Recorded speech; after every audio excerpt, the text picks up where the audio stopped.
สบายดีขอเจริญสุขเจริญพรญาติโยมเบิดทุกคนวันนี้ทางไอจัวเองก็ได้มีโอกาสไปทอดผ้าป่าสามัคคีอยู่ที่บ้าน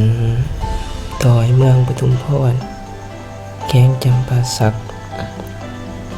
บรรยากาศก็ที่บ้านดีสมควรเนาะ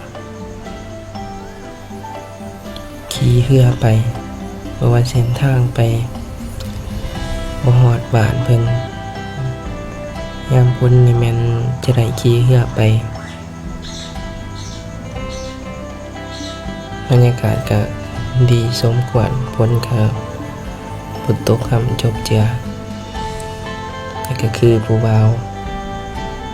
วหน่อย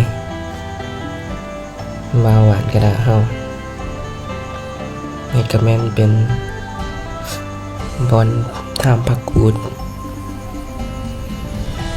ขี่มาหอดในอย่างหนึ่งนะยังกำลังเทิงทางเนาะ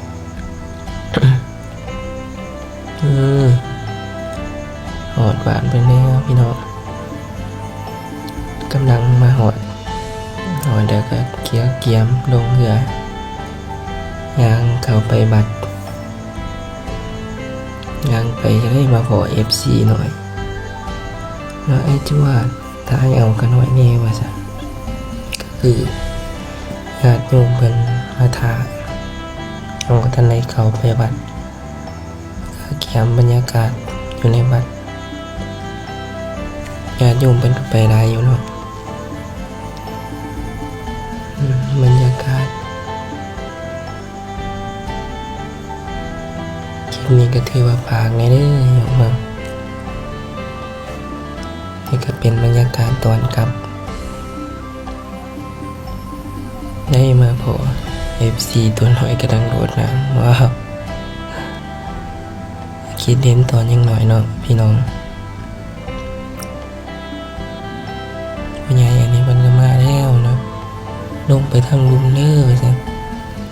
เรื่องขึ้นไปว่าได้ว่าซั่นน้ำมันแห้งเลยก็จำเป็นว่ามันลงไปทางลุม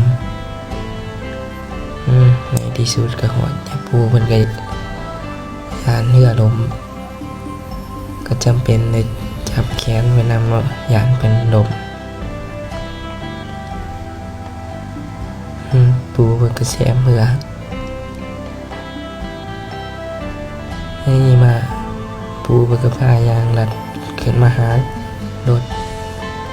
พอสวนมันเขามันก็สวนลบมันบัวคลิปนี้ก็ขอจบไปเพียงแต่นี้เลยนะโยมเด้อขอฝากเป็นกำลังใจให้จวนเด้อฝากกดไลค์กดแชร์ให้เนี่ยขอขอบใจ